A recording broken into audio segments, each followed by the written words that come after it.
obstacles are the necessary bricks on a road to success. Do not fear the obstacles, embrace them, but also learn from them. I think you always have to be open to opportunities. You have to be open to learning experiences and open to who you are as an individual, because that will guide you to the direction you need to go. If you don't know who you are, people will define who you are, and you're giving the control over to someone else.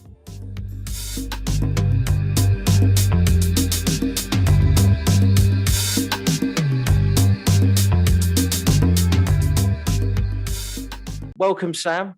Nice to see you again. Thank you so much. I look forward to the opportunity to share today. So would you like to introduce yourself to the audience, please? The best way for me to describe myself is that there are 5 parts that really make up my foundation, and that's servant leadership, story sharing, activator igniter, champion enabler, and community do-gooder. Those 5 components have enabled me to help individuals, teams, organizations, educational institutions, as well as nonprofits to become the best that they can be. But those 5 things have also enabled me to be a speaker and a storyteller, to be a mentor and a coach, a writer and author and a blogger, an educator, problem solver, entrepreneur, and community activator. It really has built my foundation because it allows me to focus on who I am. As a result of knowing that, it allows me to then focus on what I can do based on who I am. Yeah, you've got a lot of experience. I know from the last time we spoke as well. And you were born in the UK, right? I remember rightly. And you now live in Vancouver in Canada. Your heritage is Indian. Yes. And my parents are from Fiji, so it's like quite a global mix. Yeah, I like it. So today, one of the core topics we were going to talk around, obviously it can go off into different angles, was activating the voice within. I think that people are always defining themselves by what they do, not who they are. And it's always interesting because when you meet someone, it'd be, oh, Richard, nice to meet you. What do you do? And, I've always found that, we are not defined by what we do, we're defined by who we are. And when we start realizing who we are, it activates this voice within to be louder than the noise that emerges around us. And oftentimes, I teach at university. That's only one component of my life. Is the students are so focused on what they're going to do in the future. Those who have graduated, again, share with me what they're doing. And I often ask them, but who are you? And, they cannot answer that question. So in my class, I make every single student write a personal statement. And the personal statement is not a running resume. A personal statement is, you and I meet for the first time. How are you going to introduce yourself to me? The reason why it's so important is, think of it this way. The clarity that emerges when you know who you are enables you to determine the direction you need to go. The analogy I use is that oftentimes we're on a train, we're going to that destination of that next promotion, gaining greater momentum in the organization, et cetera, et cetera. Yeah. But when have you taken the time to stop and realize who you are, and then realize, am I even on the right train? Is there another train that you should be on as opposed to the one you're on? And part of it is by default. Think of it this way. I think the narrative that happens all too often, in primary school, in kindergarten, preschool, developmental age, the narrative or the question that's often asked is, what do you want to be when you grow up?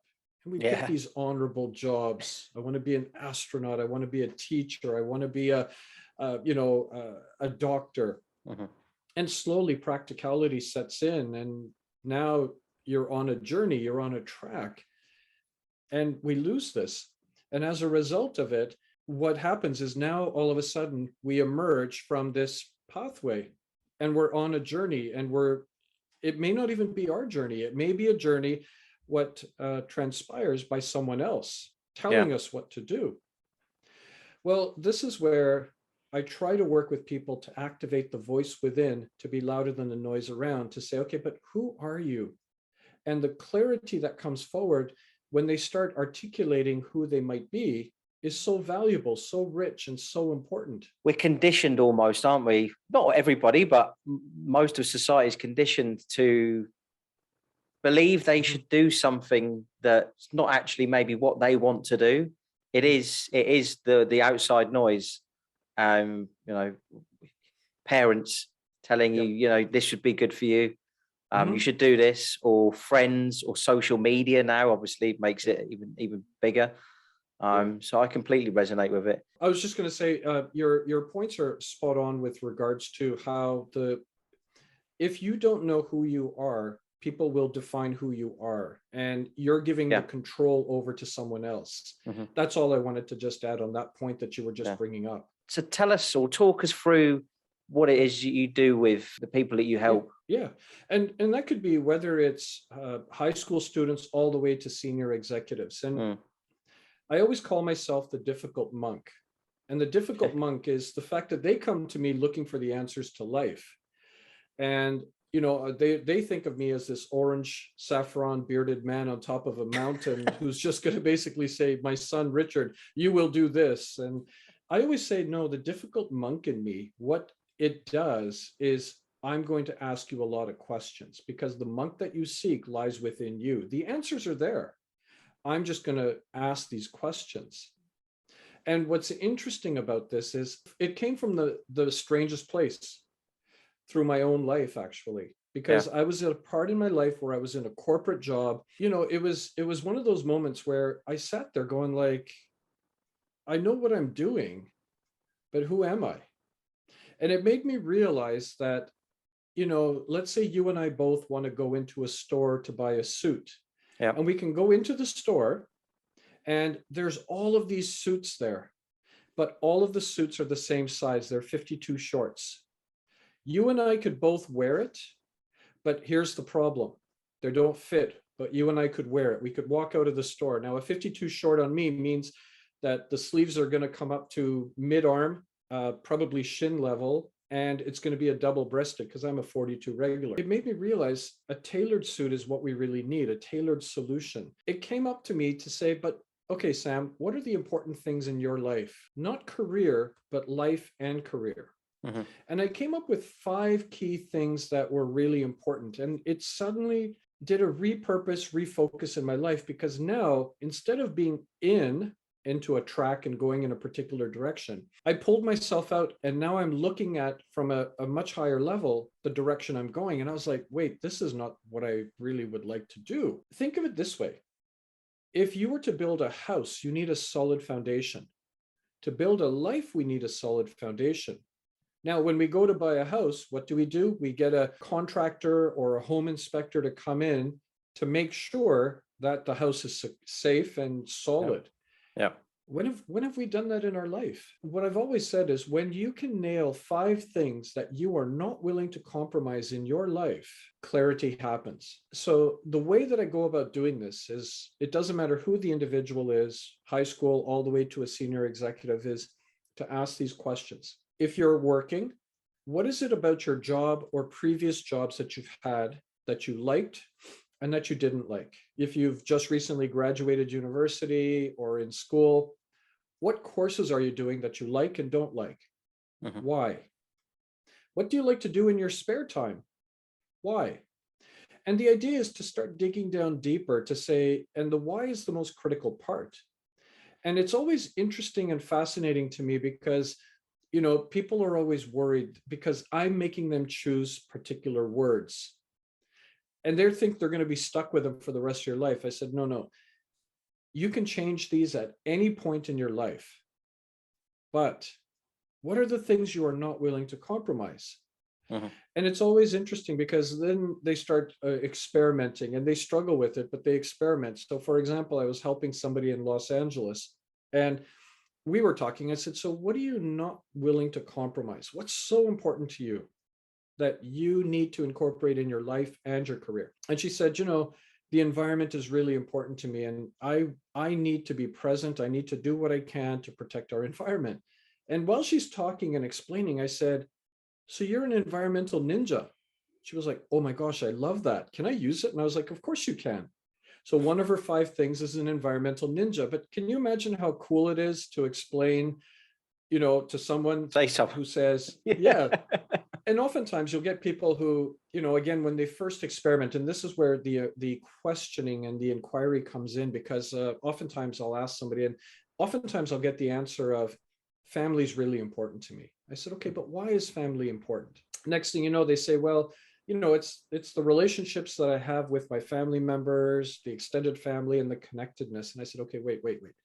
You use the word relationship and connectedness. Does that also apply to your work environment? And they're like, oh, absolutely. Okay, does that apply to, your social setting? Oh, absolutely. I said, okay, so instead of family, how about we pick the word relationship and connectedness, and that becomes broader? And they're like, oh man, yeah, that's an important component in my life. So it's an exercise of always asking why, not being afraid to change the words. But this is now where all of a sudden you have these 5 things that you can now compare any opportunity to, that either you're in or that arrives to you. And all of a sudden now you know that this becomes your voice.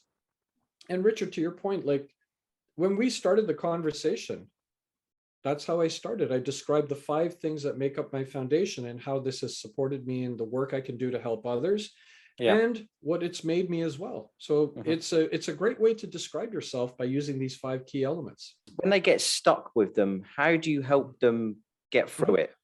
Because especially, I think, because I know you mentioned, I suppose the younger generation that you're teaching, they're questions that have probably never been asked, or never thought about. I think as I've got older, it's taken me a long time to get where I am and know who I am.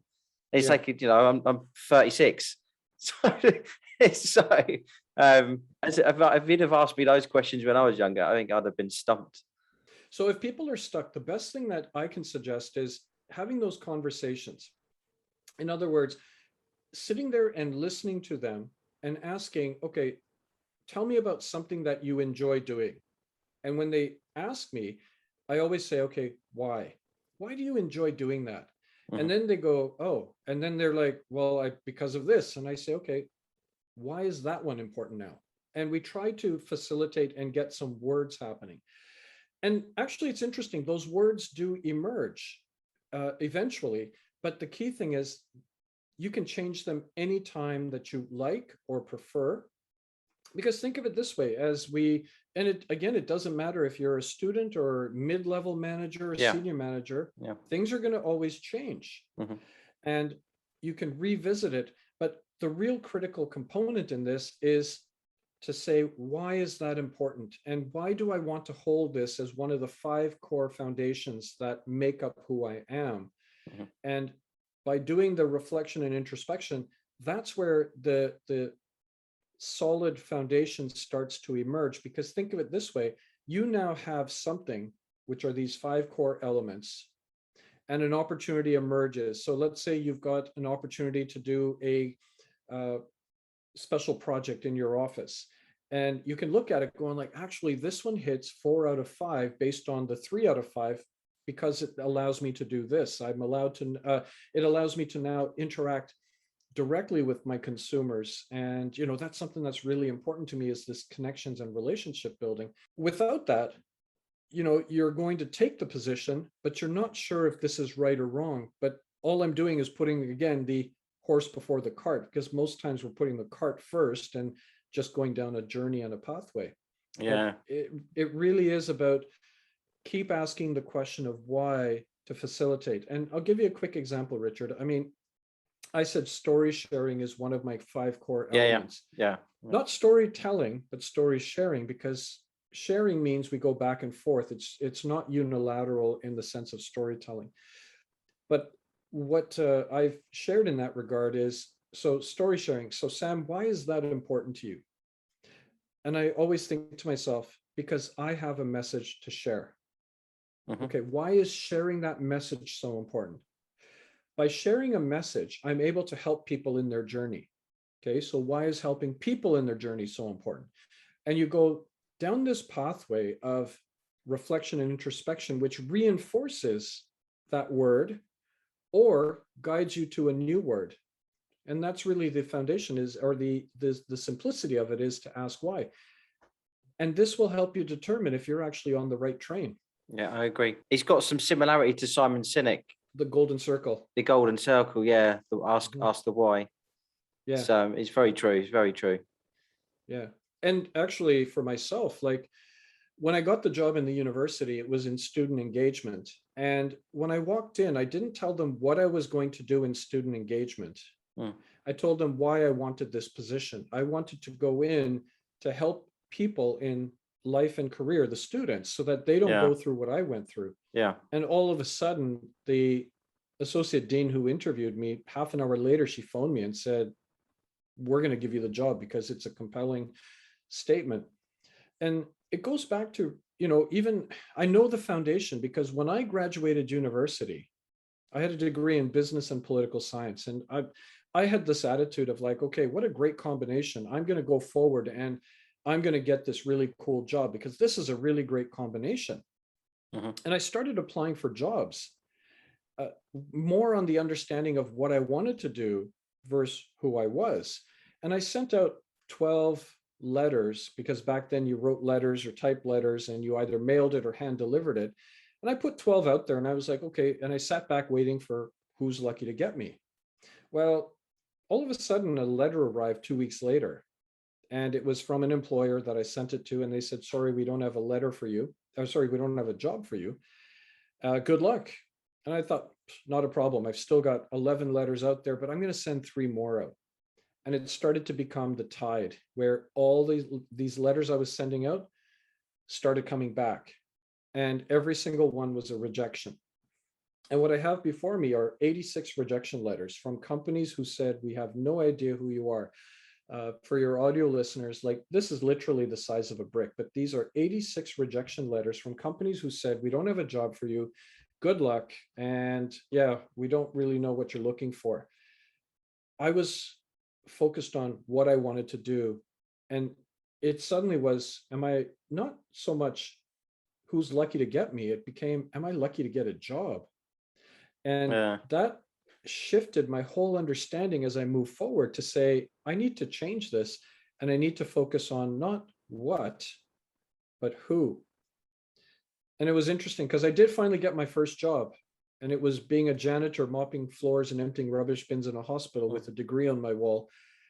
But I went into that job with this attitude of, what am I going to do in this job that is going to help me as I progress forward? Not in a way of looking at it as a negative.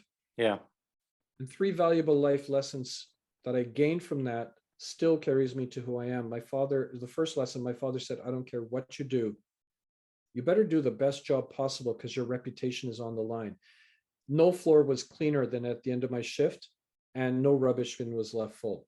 Mm-hmm. And the second valuable lesson, I would get on the elevator with nurses, doctors, administrators at certain times, not every time, but certain times, and you were just totally ignored because you were a janitor. Yeah. I know what it feels like to be ignored. I will never do that to people. Everybody has something to share and a story.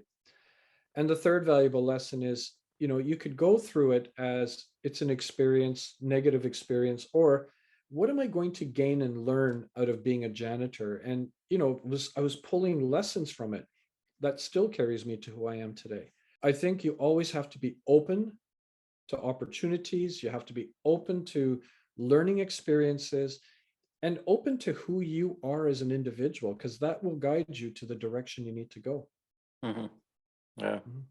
And just going back there, I know you did mention to the people that were listening, who were listening on podcast, you held up your 86 letters that you've actually, and I'm assuming you keep that there in front of you as a reminder.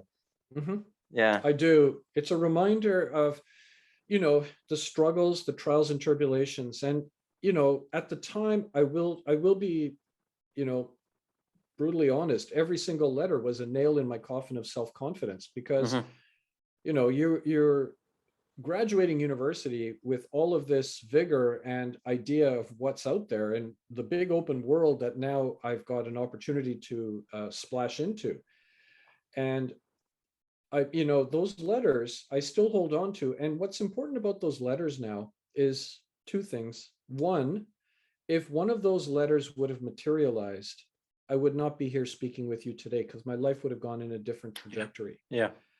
I embraced those letters because those letters, those rejections have brought me to where I am today. And I needed to have experienced those rejections to get me where I am today. Yeah. And the second valuable lesson, many of those companies no longer exist, but I still do. Yeah. We are resilient and we will outlast these opportunities. And I think we have to own it and we have to come back to it and say that, no, I know things are going to be there. And I always love the quote, obstacles are the necessary bricks on a road to success. Yeah. Don't Yeah. fear the obstacles. They're there. Mhm. And I tell my students, in fact, yesterday was my last lecture, and that's where I shared my letters. And the last half hour I carve out for the personal development side. And I told them, you are going to encounter rejections. I'm telling you right now, but if I have anything to do with it, it'll be fewer rejections than I received. But what are you doing right now to prepare yourself for this journey that you go forward? That incorporates rejections, but it will also lead you to successes. But the more foundational piece we can do now, the greater it's going to help you in the future. Once you've given this feedback to somebody and advice, what's the next steps for somebody? Is the fact that then they can progress along because now they have the confidence of, okay, these things are what I need. And I always tell them that, especially once you graduate from university, there's a blog post I wrote that was had to do, have to do, want to do. The first job, corporate culture, pay, benefits, none of this will matter. I just need a job. I need something. And slowly, 5 to 10 years out, they're now looking at what do I have to do to get to my want to do. And oftentimes what I will do is, if they're interested, I will follow up with them. Or if they say, I really feel that this is an organization that I would resonate with, there's a good chance I'm connected to somebody in that organization, and I will do an introduction, just as even as a conversation. Yesterday, same thing. I told someone, okay, so you're interested in this organization, I'm connected to this person. You know what, at least I can do an introduction and open a door, but it doesn't ensure or guarantee a job, nothing. All it is a conversation where you now have to sell yourself to that person. Again, don't expect it to be like a job interview or anything. This is just information gathering and relationship gathering. Those two things are critical as you move forward. And again, it doesn't matter if you're an entry-level manager, mid-level manager, senior manager. We need to continue to have those conversations with people in industry, with organizations, to learn about, what's out there. Because the more we can learn about that, the better it is. But it is always about following up. I never just sort of send them in a raft and say, good luck. And, send me a postcard 20 years from now, or fly me in a private jet 20 years from now when you reach success. It's always about keeping in touch with people. And I love it, the fact that it's been about 5,000 conversations to date. And I may not hear from someone for 5 years, 10 years. And then a note pops into my inbox, and it's always like, I just was thinking of you today. I would really love to have another conversation. And then, hey, we go grab a cup of tea, lunch, or dinner, and have a conversation. And then they refresh where they are in their life and where they would like to go. And then we have more conversations. That was very British. Have a cup of tea. Oh, always. Actually, Richard, when I wrote my first book and at the book launch, we had about 170 people, and my contributing author got up there and he said, so how many of you in the audience have had tea with Sam? And all of these hands go up, and I'm thinking, wow, that's a lot of caffeine. Right. So going back to, I'm just going to rewind a little bit to your letters. And specifically, you mentioned, every time that you'd receive one of those rejections, you'd nail in the coffin with your confidence. How did you overcome that? How did you keep your hope and the motivation? When you're right in the trenches there, it seems like the walls are so high. It really was a defeatist point in my life where I really thought to myself, what is this going to take? But there was a spark and embers that were still within me to say, I'm in this in the here and now, but 5 years from now, it's not going to be this. 10 years from now, this is not the way it's going to be. And it's like literally those old fashioned Model T Fords where you have that crank that you have to go and do this. Is the way that I really looked at it is you have to take the crank, and no matter what, it made me, while through that process, it was like, I didn't build relationships. I didn't really focus on, really understanding these jobs and careers.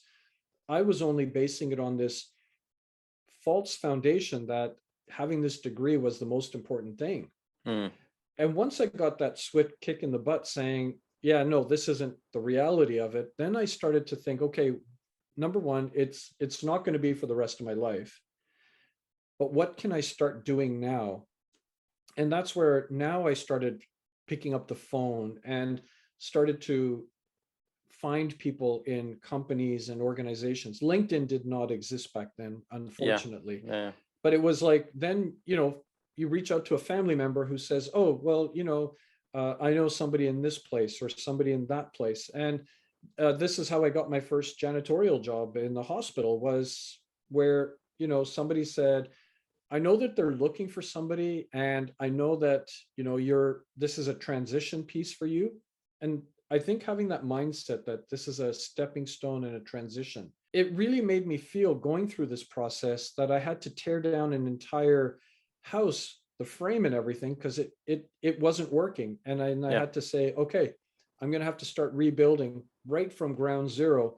And so I took that janitorial job, and that's where you start laying a bit of that foundation, and then saying, okay, what am I going to learn? And where is this guiding me to the next point? And then it was a retail job. Again, I could do it. It wasn't me. After a year, I moved into a corporate job, did that for 6.5 years. Again, I could do it, but it wasn't me. But within that corporate job, all of a sudden, when I started focusing on who I was and really what I wanted to do now, because I found out who I was, I got the first job where I could say, wow, I really hit the mark on this one, which was a road safety job, community relations. It really exposed what I needed to do. But also, all those steps along the way were my realizations that helped me get where I am. Yeah. And I think that's an important part to play in this as well, Richard, is no matter what job you do, take the time to journal, to reflect, to say, okay, yeah, I'm working in a bank and I'm doing this, but what is it that I'm doing here? Like, how does this impact me? And, what am I enjoying or not enjoying? And starting to reflect on it is something that I think will help. I wish I would have done that earlier. Are there any other tools that you share with your students outside of what you've already shared that guide people? Right. And also, or maybe I'll come back to another question in a minute, but I'll give you a heads up. I suppose, what are the common questions that you get, especially from, I suppose, let's say from the younger crowd that you're teaching, right, about, what to do? I mean, the younger people, they're lost. And I thought when I graduated many, many years ago, the system would have changed, but it hasn't. It's still, I have so many people who are lost. And what they do is they're looking at their friend who just recently got a job, and they're like, man, everyone has it all figured out except me. But they're focusing on one person who's got a job. Comparison. And even that, that person doesn't even have it figured out. They've just got the job. So it's trying to help them say, okay, calm down. You're not lost, but equally at the same time, what are some of the foundational pieces we can start building now? And going back to your other question about what are some practical tools, the 5 core elements, obviously, as I've mentioned, I encourage, it doesn't matter where you are in life, to write a personal statement. And a personal statement is, I am someone who ... fill in the blank. And it only needs to be about a paragraph, no more than 2 paragraphs, and not a running resume. And that's where, for example, that introduction I just gave at the beginning is a prime example of how powerful a statement that personal statement would be. Because could you imagine, Richard, going to a job interview and someone says, so Sam, tell me about who you are. And you say, well, I graduated from university. I was this, I was this, I was I this. was here. And I'm great with people. I'm great with technology. And I'm a hard worker. I'm a perfectionist. And I'm like, and as the interviewer, I'd be like, great, so is everybody else. Mm-hmm. But if you take the time to articulate who you are, it suddenly puts you into a different area, a different category. But also, what happens is, apart from that, is the personal statement is important. And again, revisit it, rewrite it. I make every single student do it, and that they take that forward. The other one, which people can do, is there's a free test called the 16 personalities test. It's the Myers-Briggs. Now, Okay. there are Yeah. and there are proponents who say, it's not really an accurate system or a viable option. My thing is, it's free, the 16 personalities test. Mm-hmm. But what I like about it is, at the end, you plug those 4 letters into Google and it gives you an entire profile. And the benefit here is it tells you strengths and weaknesses. And that's up to you now to say, actually, this is quite reflective of who I am or not reflective of who I am, because you know who you are. So I would say, and then the big 5 personality tests, like there's a number of free assessments that are out there that one can undertake, that might complement or supplement who you are. And the last thing I would say is, whether you're a student or working in industry, is start journaling. In other words, it's not for anyone you need to share with except yourself. Is to remind you, let's say, for example, you're working on a really great project at work that you and a team have just finished. Well, start journaling about not just what the project was, what was it like? Like, what did you enjoy? What did you not like about it? And the process you went through. Yeah. Because what happens is, when people get to a job interview and someone says, well, Richard, tell me about an experience where you were part of a team. And then, we haven't really journaled or thought about it. And we just give the first thing that pops into our mind, which is never usually the best answer. So the more prep work you can do, and the foundational pieces that you can start building and developing are going to help you. And the last thing I would share is, use LinkedIn. Like, you'll learn about jobs, you'll start connecting with people on LinkedIn. That's going to help you frame and start building the network. And I tell my students or young professionals, reach out to 30 or 50 people that you can respect and admire, not just regionally or nationally, but even globally. Don't just send them the generic, hi, Sam, can we connect? No, send them a personal note. And the personal note is geared more towards, Richard, I've seen, your LinkedIn profile. I really appreciate the space you've created. As a recent graduate, I'm interested in this area. Could we please connect? Now, if you send it out to 30 or 50 random people, 1 or 2 might connect with you. And if they connect with you, follow up with them, and then make sure you re-engage and stay connected to them. And next thing you know, they're going to be supporting your journey. Yeah, it's great advice. There's lots of bits there I can resonate with as well. Again, Sam, look, we're coming towards the end. Although you've given us loads of tips and loads of tools and advice, great advice. If this was the last time you got to speak to this audience or to me, what advice would you give? 2 parts. One goes back to what I said earlier. Obstacles are the necessary bricks on a road to success. Do not fear the obstacles, embrace them, but also learn from them, because they are there as breadcrumbs to guide you to where you need to go. Yeah. And the second one is another one that I live by, which is, everyone's life is an autobiography. Make yours worth reading. We're all living stories, and people need to hear what your story is. Do you know what your story is? So start focusing on who you are as an individual, because that narrative is going to be a powerful narrative that's going to carry you forward in life. Thank you. I think that some of the bits here today, the 5 values, or the 5 points about having for yourself, and getting your students to go through that. If anyone's listening, I think that's a great tool. for anybody, any age, no matter where you are in life, it does define you a bit more, doesn't it? It makes gives you that much more definition to yourself personally, having that personal statement. Yeah, great tips. Thank you, Sam. Thank you. No, my pleasure. And where could people find you? Yeah. Obviously, apart from the university. They can always take a class. Yeah. No, so you can always tap into my website, and it's straightforward. So it's www.sam-thiara, thiara.com. So I'm sure you'll have some access. We'll put the links in. Yep. Perfect. And LinkedIn for sure. I'm accessible there as well. But send me a personal note. Don't just do the generic, "Hi Sam, can we connect?" Because then you just sort of go in this massive bucket of things I have to still connect with. And I'm also on Instagram and Twitter as well. So those are where, and on my website also, there's about 180 blog posts about life and career tips and ideas that are totally free for people to access. So any of those mechanisms work. Excellent. I'll share those. So if anyone's watching on YouTube, we'll put them in there. And if it's on the podcast, there'll be a link somewhere for somebody. Fantastic. Thank you, Sam. Thank you.